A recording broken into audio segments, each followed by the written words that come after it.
Hey, what is happening? Impact Wrestling fans, welcome to the Robert Does Wrestling YouTube channel, and today we're doing a review. Impact Wrestling ReDefined 2018 that happened during the episode of Impact Wrestling of August 30, 2018. So the first match of the night. Fenix versus Brian Cage for the X Division title. There were a lot of crazy stuff during this episode. We saw during this match Brian Cage and Phoenix doing a suicide dive to the outside, but Brian Cage was able to successfully cut him up mid-air into doing some sort of suplex.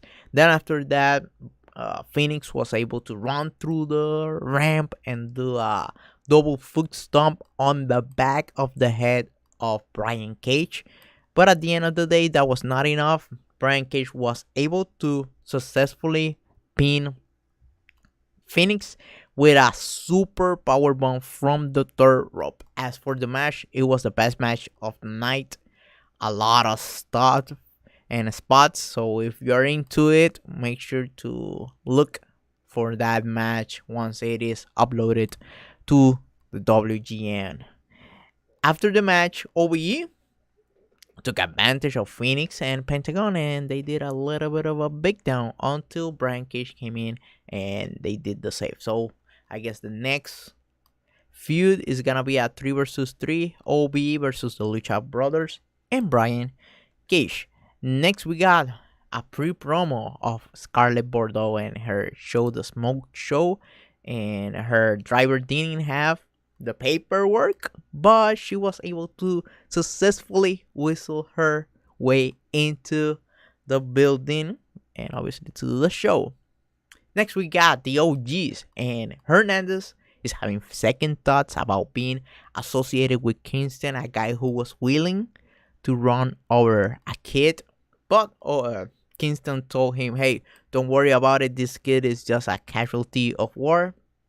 And at the end of the segment, Eddie Kingston received some sort of phone call. I guess that might be the door that they're gonna be using to introduce either new talent or introduce the ladies. I guess my guess would be the ladies, adding to the team OGs Ibelis Velez, and you could add into the team LAX Diamante. That would be my guess, but let's see how they're able to keep this angle alive, I guess, until Bound for Glory. So let's tune in and see what the hell do they have in store for us. Next, we got Eli Drake. And he went to the ring. He basically poked fun at the Call of Lee because they decided to attach themselves with Eli Drake, but Eli Drake don't want anything to do with losers like them. He also invites Team whatever, what is his name? Brandon Tidwell and Mr. Atlantis.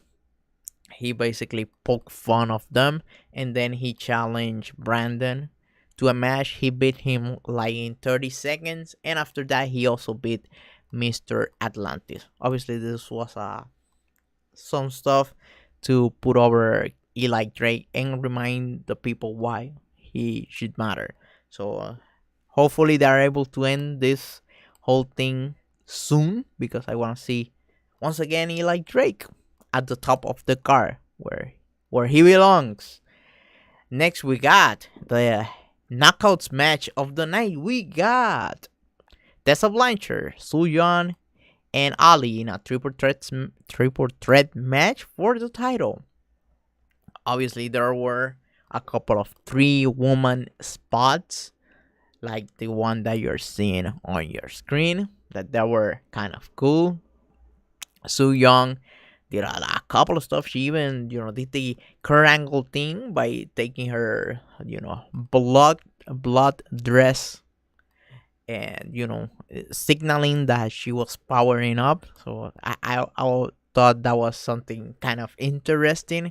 But at the end, we saw Tessa Blanchard pinning Allie and becoming the new knockout champion, but pinning her via a school girl with obviously using the tights as leverage. So let's see where this whole thing is. Thoughts about this?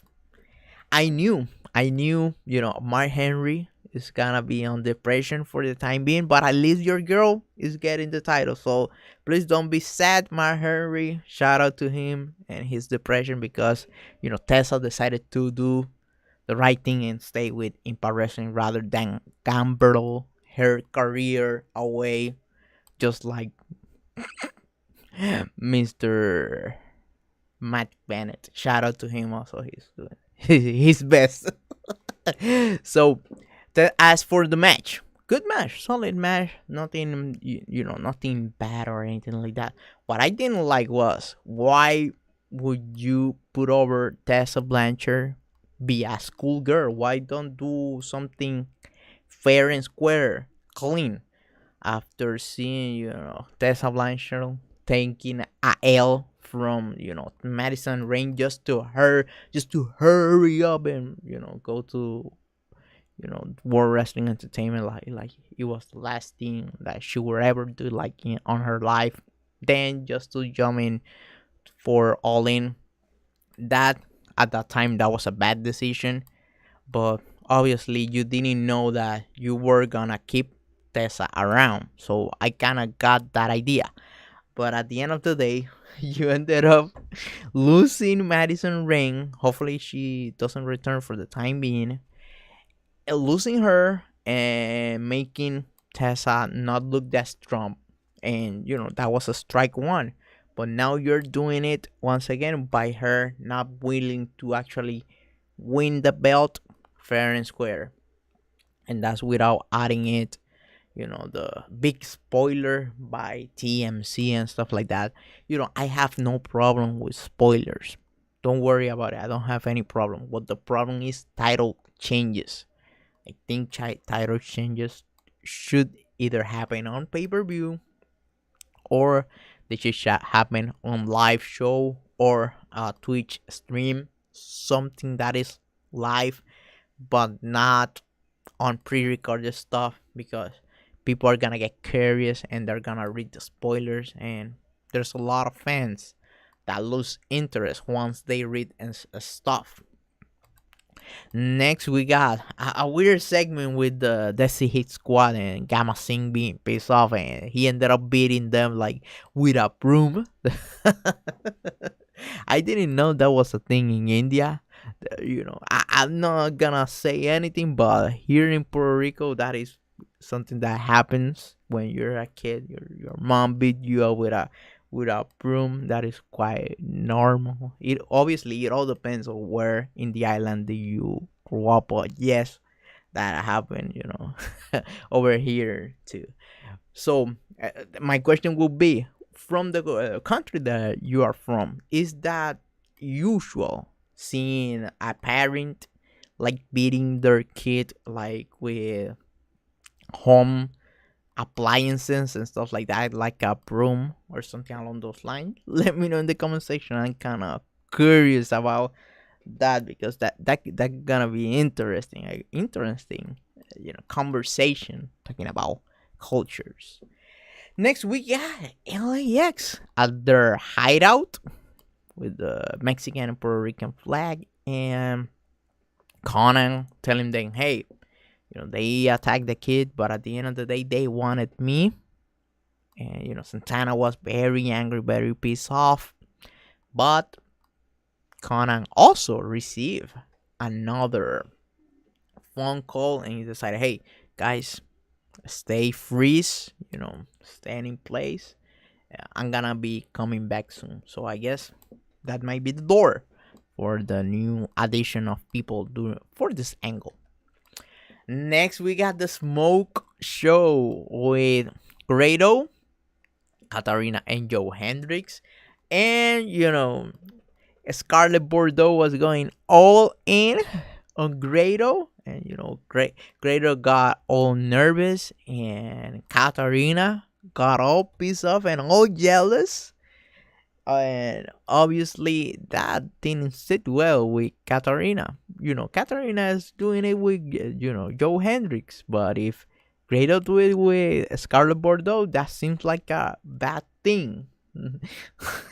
So that whole thing is kind of weird, right? It's kind of weird, but obviously that led us to Katarina and Scarlet Bordeaux having their little bit of a face.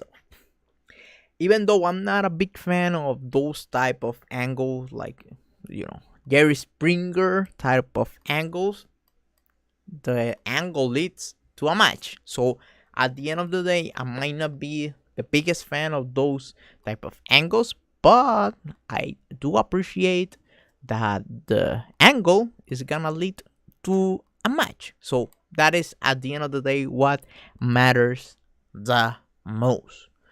Next we got Rich Swann versus Petey Williams, because obviously Rich Swann wanna prove himself and his value against a legendary wrestler from the exhibitions, someone who is associated with TNA and Impact Wrestling, such as the Canadian Destroyer, Petey Williams. Good match, good all around match. And at the end, we saw Rich Swann, stealing a page from Mr. Sanjay Dutt by doing a walking, like running shooting star press on Petey Williams and pinning him 1 2 3. So I find that kind of interesting, kind of hilarious, since Sanjay Dutt and Petey Williams are fans. So Rich Swann used one of the Sanjay Dutt signature move on Petey Williams to beat him up. So I thought that was kind of clever. After that, we saw Rich Swann at the back with Matt Sydal. Matt Sydal saying, Rich Swann saying, hey, I won the title, but Matt Sydal say, hey, I also won the title, but you cannot do it alone. If you go and follow my ways, you're gonna win the exhibition title. And Rich Swann decided to deny that. I guess that might be the next feud going on. Rich Swann versus Matt Sydal, until they're able to put Rich Swann versus Brian Cage, at some time. After that, there were some sort of noise on the back, and the cameraman went in and running to shoot the action, and there was Moose being beat down with the little signed card from Killer Kross. So he was his latest victim, and Alicia Edwards was all crying, "Oh my God, the tag team partner of my husband is down. Oh my God, what's gonna be happening to my husband?" So that was kind of fun and hilarious in many different ways. Oh, if you're a cynic like me, you might have a little bit more fun than usual, but it was kind of a good segment, obviously planting the seed for what did happen at the main event. So speaking about main events, we got the main event of the evening: Moose and Eddie Edwards versus Austin Aries and Killer Kross. But obviously Moose was beat down, so the match ended up being a 2-on-1 match until the very end, where the hero came in from almost from the hospital. There was Moose with bandage all over his his head, so he's coming in for the save and to help his friend Eddie Edwards. Then at that same time, Killer Kross decided to not to give the hand and do the tag team stuff with Austin Aries. So it was Austin Aries all along versus Moose and Eddie Edwards, because Killer Kross decided to betray Austin Aries. So obviously Austin Aries was very scared of what was about to go next.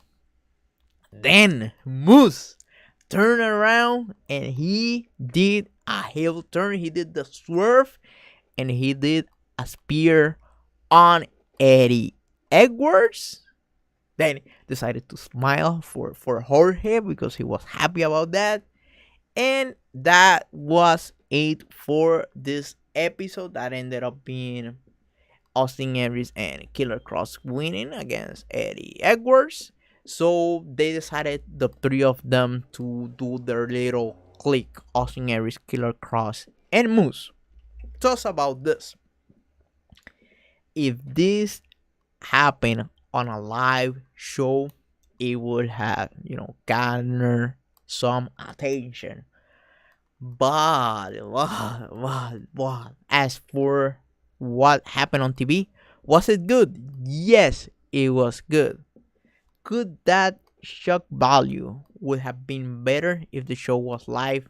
Yes, it is. Especially when, let's say, people were curious about Tessa Blanchard and her title win that was spoiled by TMC. They went to the internet and they take, hey, Tessa Blanchard wins the Knockouts title, and then you will see a report of the whole spoilers of that night, and you will see, hey, Moose is turning heel. So, I know that, one little spoiler just led to other one, and that is the way that I felt about those sorts of stuff happening on pre-recorded television. I think is stuff like that should happen backstage. But as for me, I found it good. I found it interesting that they're doing a kind of a crew on Impact Wrestling. So let's see where this whole things end up. As for you, what are your thoughts on this? Your fair and square thoughts on it, because there's people that like it. There's some people that are comparing that to the WWE and Dolph Ziggler, like Braun Strongman and Drew Galloway. Those guys are saying, "Oh my God, Impact Wrestling is raping WWE." Not really. That was pre-recorded like how long? Like 3 weeks ago. So if there was any type of rip up, it was the other way around. But I'm not expecting that out of low IQ World Wrestling Entertainment fans, because that's what you should expect out of them. But it is what it is. Final thoughts on this show. Final thoughts. How I would rate this. I would say this was the best show of this whole month. This whole month have been quite bad when it comes down to the ratings. As much as I want to, praise some of the stuff Impact Wrestling is doing, the numbers do not agree. Let's see how they do. Hopefully they are able to pop up solid ratings on this one. If they do, I'm gonna be, letting you know via Twitter. As for me, as a fan, as a just a Impact Wrestling fan or wrestling fan in general, thought about the show, I would say a 7 out of 10, maybe something along those lines. Does it have a replay value? Yes, especially the first match, Brian Cage versus Fenix. That match have a lot of replay value. Also, you have Tessa Blanchard winning the title, doing something, a new face, a new coat of paint on the Knockouts title, and then also doing another, fresh coat of paint by turning Moose heel, to see where this whole thing is gonna end up. So I guess that is it for me. Put your comments obviously in the comment section below. If you enjoyed this video, make sure to share it around with your friends, and subscribe and like all the other stuff. So there's gonna be like a bubble going in, that is the button from subscribe. There's gonna be a couple of videos around here, so make sure to click on one of them if you are interested. So that's it. Goodbye. Thanks.